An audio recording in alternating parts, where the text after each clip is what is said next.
eu oro para que, com as suas gloriosas riquezas, Ele os fortaleça no íntimo do seu ser, com poder, por meio do Espírito, para que Cristo habite no coração de vocês mediante a fé. E oro para que, estando arraigados e alicerçados em amor, vocês possam, juntamente com todos os santos, compreender a largura, o comprimento, a altura e a profundidade, e conhecer o amor de Cristo, que excede todo entendimento e conhecimento, para que vocês sejam cheios de toda a plenitude de Deus, aquele que é capaz de fazer infinitamente mais do que tudo o que pedimos ou pensamos, de acordo com o seu poder que atua em nós. A Ele seja a glória na igreja e em Cristo Jesus, por todas as gerações, para todo sempre. Amém. Amém. Obrigado por estar de pé comigo. Pode assentar-se, fique bem à vontade. Glórias a Deus. Hoje eu gostaria de falar um pouco com você a respeito de oração. O maior poder que a igreja tem, o maior poder que você tem aqui, você sendo igreja, é a oração. Quase não há sentido a gente ir à igreja, fazer parte de igreja, se nós não conhecemos o poder que tem esse ato. E às vezes nós nos perdemos, e perdemos a bênção, e perdemos de alcançar coisas, porque nós não entendemos o que é oração. Talvez até porque a gente aprendeu errado como orar.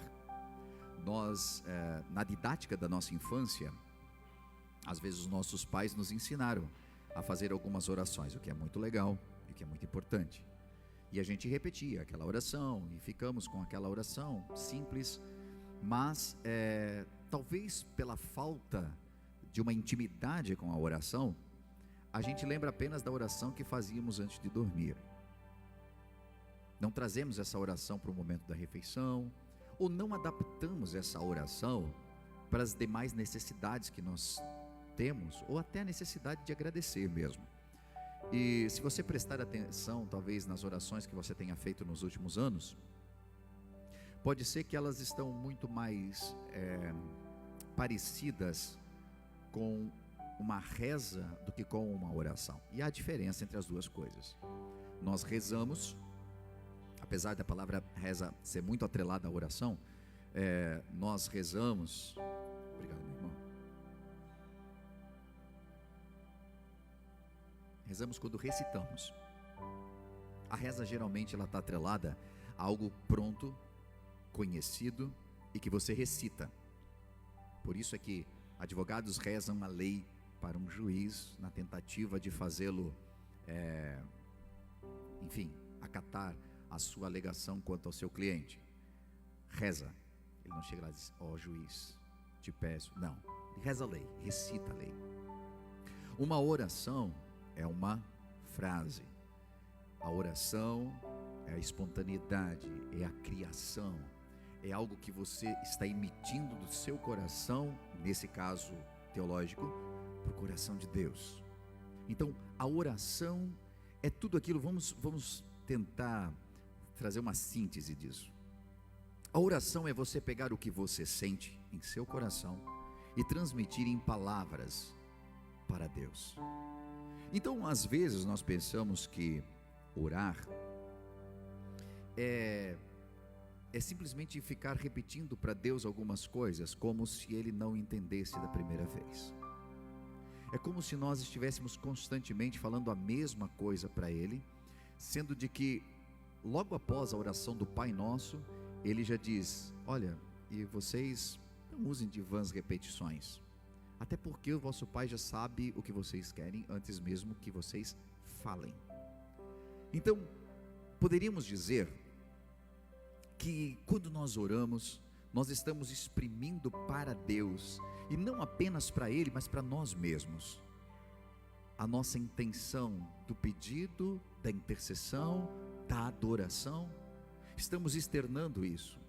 Já percebeu que às vezes quando você conta para alguém um problema, no meio do contar o seu problema, você já está recebendo a solução para ele?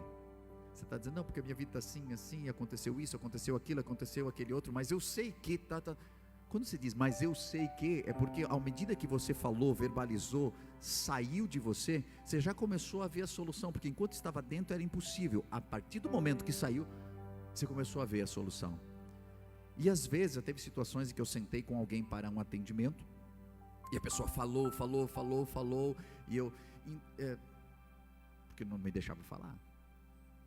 E aí depois de tanto tempo falando, a pessoa diz assim, pastor, eu não sei como agradecer. Ele me dá um abraço e vai embora. Eu não falei nada. Porque à medida que ela falava, ela já foi entendendo o que tinha que fazer, o Espírito Santo já entra também, e a pessoa entendeu, porque ela verbalizou. Então às vezes quando nós oramos, você vai sentir que à medida que você ora, não apenas Deus recebe a sua oração, como você começa a receber resposta da sua oração também. Essa oração, ela não é apenas um monólogo. E às vezes nós oramos como monólogo, porque falamos, mas não paramos para ouvir o que Deus está tentando falar para a gente. Então hoje eu gostaria de falar um pouquinho sobre a questão da oração, porque às vezes demoramos muito tempo para receber algo de Deus, ou para viver uma vida de acordo com aquilo que Deus gostaria que você tivesse, ou até de acordo com o porquê de você ter nascido, porque todos nós nascemos com um propósito, e não encontramos ele. Por quê? Porque nos falta oração, porque nos falta conversar com quem nos criou, para entender por que fomos criados. E quando eu penso em oração, eu penso que talvez uma das perguntas que as pessoas mais fazem seja, como orar? De que maneira que eu devo orar? Eu devo orar de joelhos? Eu devo orar em pé?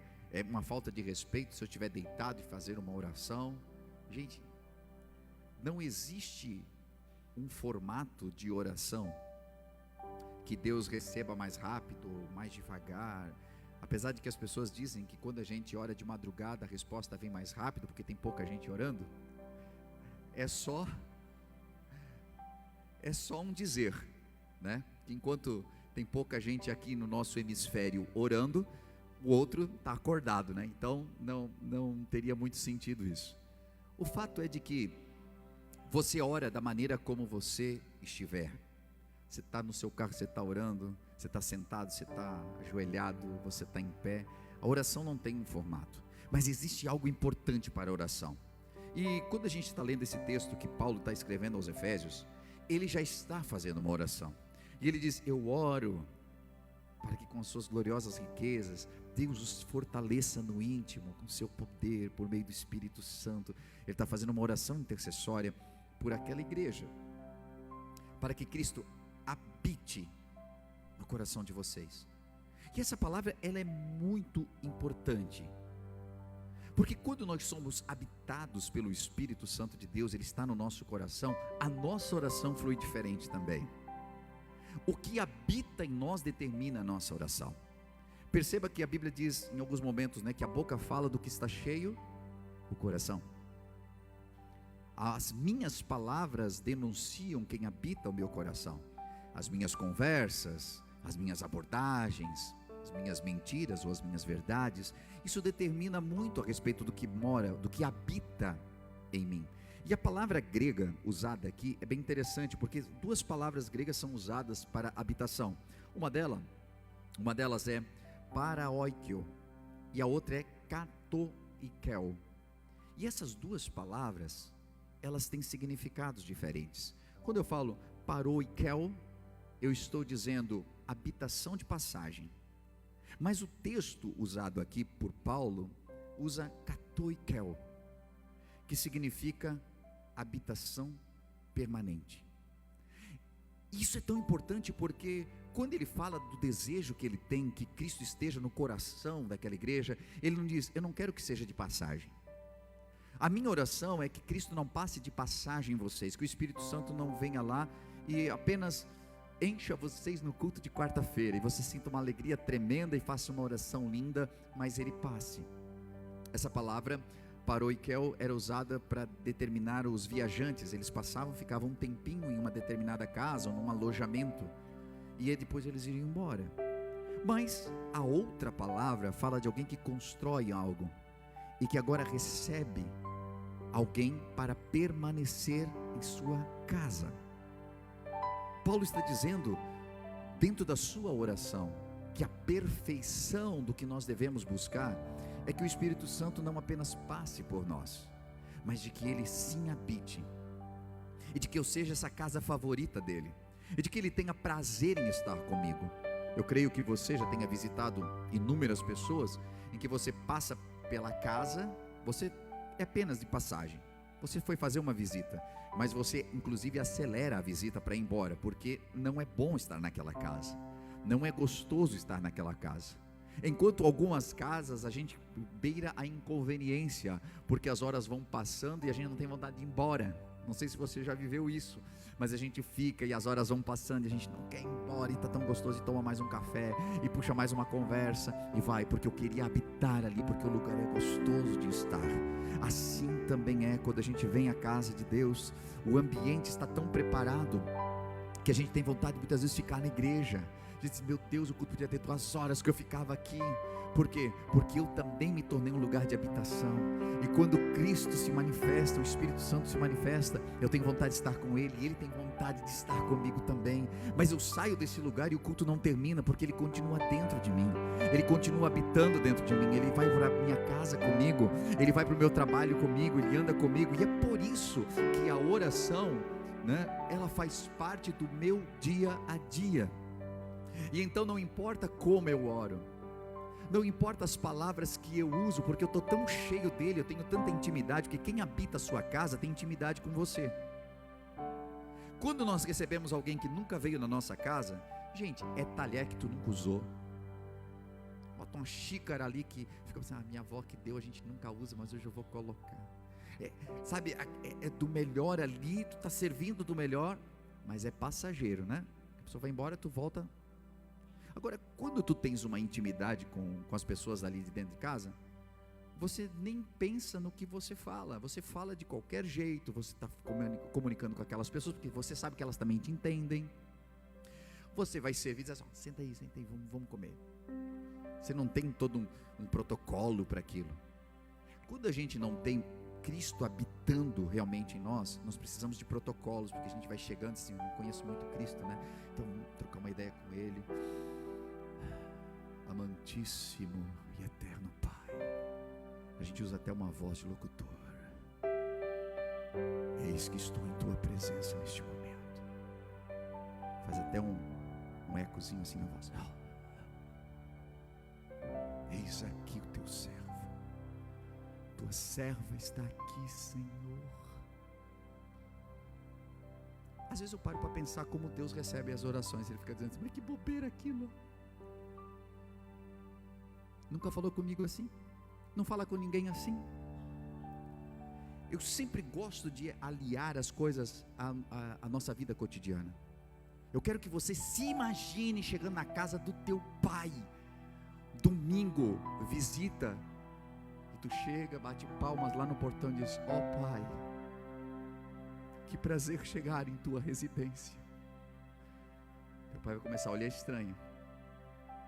Tu chega na porta e diz assim, permita-me entrar em teus átrios, permita-me entrar para cear contigo em tua mesa. Ele vai dizer assim, chama o SAMU, esse cara aqui pirou. Porque quando tu chega, já chega buzinando, sendo inconveniente, ei pai, e aí? Tem carne hoje, tem isso, tem aquilo, ô mãe, fez aquela maionese. Você não é assim? A gente não é assim. Agora com Deus, como eu devo orar? Como eu devo chegar a Ele? Como eu devo me relacionar com Deus? Da maneira que você é. As nossas orações que têm mais efeito são aquelas que é o nosso coração de verdade falando, não é todo algo que a gente preparou na nossa mente, e a gente chega diante de Deus e diz assim, Senhor, eu estou só pó hoje. Deus, estou aqui, tenha misericórdia de mim. Você viu, né? Estava lá falando um monte de besteira agora há pouco, que vergonha, Senhor. Eu sei. Ai, dá até vergonha de estar aqui falando contigo. E tu está falando de uma maneira tão espontânea, está falando com Deus, e está conversando com Ele. Ô Pai, quero estar no teu colo agora, quero me jogar nos teus braços. Essa é a melhor maneira de falar com Deus, é a melhor forma de orar. E você só faz isso porque você tem intimidade com Ele, porque Ele habita em você, e você sabe que Ele te entende, você sabe que Ele está entendendo cada palavra que você está falando, mesmo que pareça irreverente demais. É irreverente quando nós não temos intimidade, porque na intimidade nós sabemos que aquilo que eu falar eu vou ser compreendido. E então Paulo está falando orando por aquela igreja, para que eles tenham isso, eles sejam cheios, o Espírito Santo habite neles, e eles possam sentir-se bem em suas orações, o seu modo de vida, assim como que o Espírito Santo também sinta. Eu quero fazer apenas uma citação. Se você ler Gênesis, você vai ver que em algum momento os anjos desceram e foram à casa de um homem chamado Abraão. Sabe como Deus se relacionava com Abraão? Chamava assim: Abraão é meu amigo. Tá legal para você assim? Amigo de Deus. Olha o naipe. Os anjos se sentiram tão bem ali que eles disseram assim: vocês não querem esperar um pouquinho? Eu vou fazer uma comida aqui para nós. Está em Gênesis, pode ler, não estou inventando coisa aqui não. Chegou para a mulher dele e disse assim: faz um pão aí, dá uma amassada num pão aí, pega o melhor que tiver de farinha. E ele já chegou e preparou uma carne, foi lá e serviu para eles. Mas a Bíblia diz que quando eles foram visitar Ló, que era sobrinho de Abraão, os anjos não se sentiram bem naquela casa e quiseram ir embora logo. Aqui está uma grande demonstração de como existe diferença de pessoas para pessoas, e não é que Deus faz acepção de pessoas, mas nós muitas vezes não estamos preparados para receber, porque não somos uma habitação, somos apenas uma casa de passagem, somos apenas uma pessoa preparada para que em determinados momentos do nosso dia ou da nossa semana a gente receba Jesus, mas nos outros assim: pois é, Jesus, foi mal, está no meu horário já, a gente se vê semana que vem, ou a gente se vê amanhã, nesse mesmo horário, nesse mesmo bate-canal, beleza? Mas não, o importante é que Jesus sinta que Ele está em casa, que Ele sinta que está no seu coração. É por isso que quando você assim: aconteceu um problema na empresa, eu preciso fazer uma oração, a gente não vai fazer o quê? Assim: gente, preciso ir para casa agora, porque eu preciso fazer o meu ritual, preciso ir para o meu altar, preciso fazer uma oração lá para ver se Deus me responde, que estou precisando de uma resposta urgente. Não importa onde, se você precisa fazer uma oração ali, você faz. Se você precisa ir no banheiro, se trancar lá e dizer: Deus, dê misericórdia, você vai. Porque não importa o lugar onde você esteja, se a presença de Deus estiver com você, haverá resposta para a sua oração. Tem uma outra coisa que as pessoas pensam que inibe Deus, assim: olha, que lixo de pessoa eu me tornei, quanto tempo que eu não oro, quantas coisas que eu fiz de errado, olha a situação que eu estou. Quando nós olhamos para dentro de nós e nós percebemos que estamos numa situação difícil e sentimos os nossos pecados, isso chama-se arrependimento. E mediante ao arrependimento, a sua oração é ouvida por Deus. Deus só não ouve a oração de quem está agarrado nos seus pecados, ou seja, a sua casa é uma casa de pecados, e eu não tenho nenhum interesse em mudar isso. Então as minhas orações são vãs. Ou eu estou brigado aqui com a minha esposa, briguei com ela, aí depois, te embora, Deus, tu sabes que a Bíblia diz que a minha oração é impedida, não sobe. Então tem muita gente assim: olha, graças a Deus eu estou bem com Deus, mas lá em casa tem que consertar isso, porque as nossas orações são impedidas. Mas se há um coração arrependido, se você chegou aqui hoje e o seu coração: meu Deus, eu preciso de uma solução, preciso de uma direção, preciso de alguma coisa para mudar a minha história, para mudar a minha vida, eu estou arrependido do que eu fiz, dos meus pecados, eu quero alinhar, eu quero entender como alinhar isso. Seu coração já entrou num processo de arrependimento. Ore ao Senhor, porque as suas orações serão ouvidas. Clame a Ele: pastor, eu não sei nem como orar. Fale como se você estivesse falando para mim. Fale como se você estivesse falando com alguém talvez que você tenha muita intimidade, mas fale com Deus, mas abra para Ele. Quando eu devo orar? Você deve orar em todo o tempo. Jesus diz: orai sem cessar. Certa vez perguntaram para um grande pastor, eu digo grande no sentido de a envergadura do seu ministério, foi muito conhecido. Só ele orou por uns 3 ou 4 presidentes dos Estados Unidos. O nome desse homem era Billy Graham. Uma referência dentro do evangelho. Perguntaram: quantas horas o senhor ora por dia? E ele disse: nenhuma. Aí quando ele já estava se inchando assim para dizer: não ora, ele disse assim: e também não passo nenhuma sem orar. Não passo nenhuma hora sem orar, porque eu estou todo o tempo conectado com Deus em oração. Tem orações que nós paramos tudo e fazemos ela. Tem orações que nós estamos continuamente orando, em contato com Deus. O importante é que você entenda de que nós devemos orar em todo o tempo. E às vezes as coisas estão muito ruins, e isso já nos ajuda a orar. Mas às vezes as coisas estão muito boas, e a nossa falha é porque quando as coisas estão muito boas, nós esquecemos de orar. E é nos momentos que tudo está bem que devemos tomar muito cuidado, porque abaixamos a guarda e o inimigo entra. A nossa oração precisa ser constante. Você precisa ter um hábito de orar, um hábito de buscar, porque o ato de vir à igreja, ele é muito bom, maravilhoso você estar aqui, mas os resultados na sua vida vem de toda a palavra que você pega aqui, de tudo que você aprende aqui e coloca em prática em sua vida. E se você chegar na sua casa hoje, e antes de você dormir, ou antes de você cear, vai comer alguma coisa e tal, sabe, pegar aquele pires assim, aquilo que você vai comer, e dizer: obrigado por eu poder ter um prato de comida. Você percebeu como é simples isso? É simples, né? Mas o que a gente faz? A gente simplesmente come e já vai fazer outra coisa. Você já deu um presente para alguém que fez assim, ó, bota ali. Você trouxe um presente, ficou na expectativa, a pessoa assim, bota ali. A gente tem vontade de levar o presente embora, né? E nós fazemos isso com Deus porque todos os dias Ele nos dá presentes. E quando você pega aquele prato de comida e diz assim: obrigado, Senhor. Ou quando você diz assim: gente, hoje eu gostaria de fazer uma oração aqui. A esposa olha assim, ou o marido, né? Os filhos, oração. Gente, vamos agradecer, né? Vamos agradecer. Aí logo veio o pensamento assim, ó: o que você vai falar? Você diz assim: Deus, muito obrigado por essa refeição. Eu te agradeço. Se tu quiser ficar aqui com a gente, convidado especial. Obrigado. Você fez oração. Você agradeceu. Você diz: pastor, mas eu já vi assim, ó, gente orar e quando vai fazer aquela oração eu chego a ficar inibido.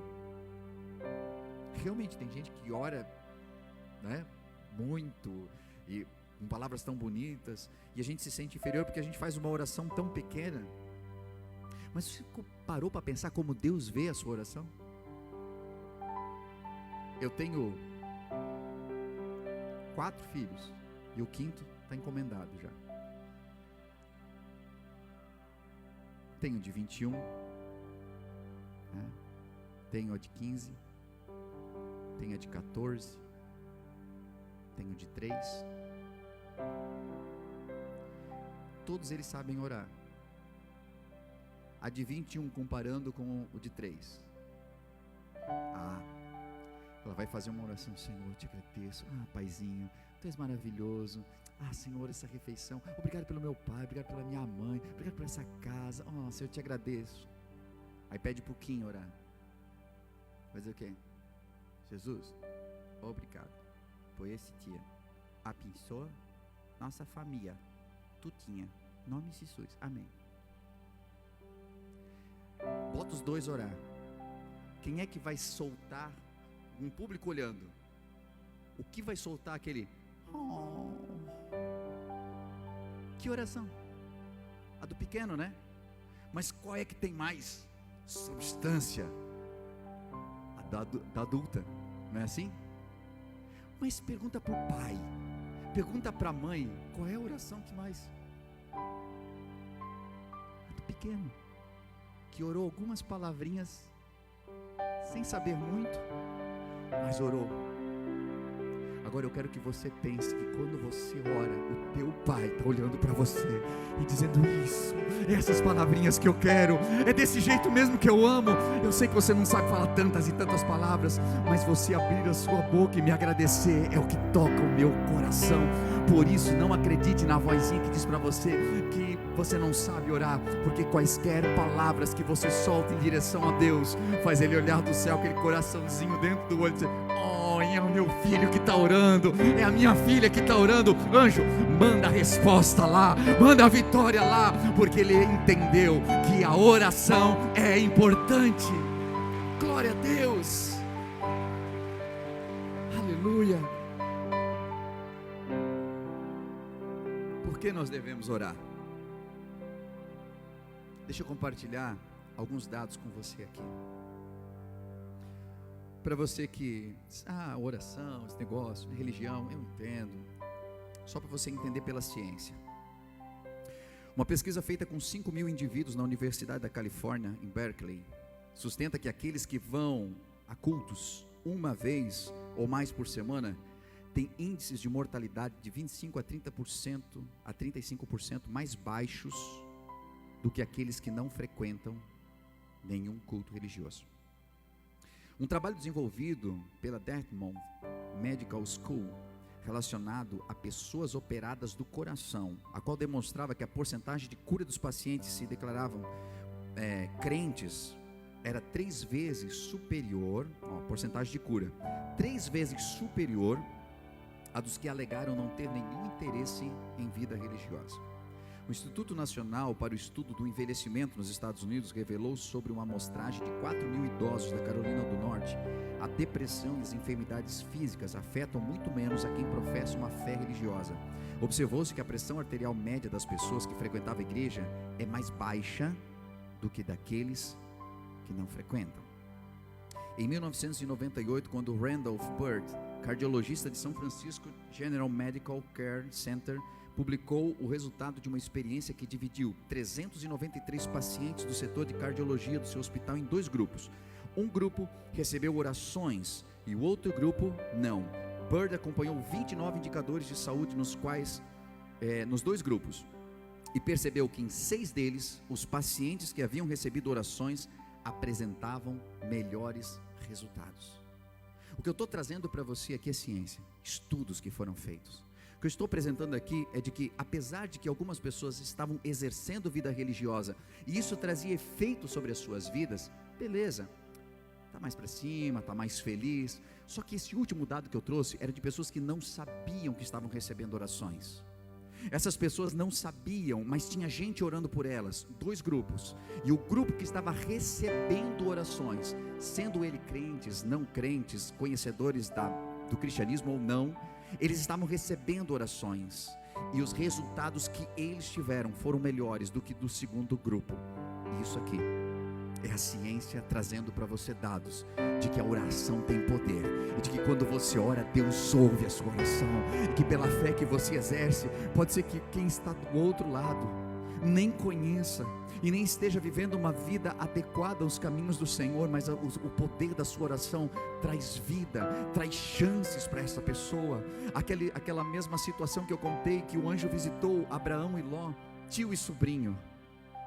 Quando ele estava na casa do tio, o tio intercedeu pelo seu sobrinho que vivia uma vida de qualquer jeito, e Deus teve misericórdia dele por conta da oração intercessória.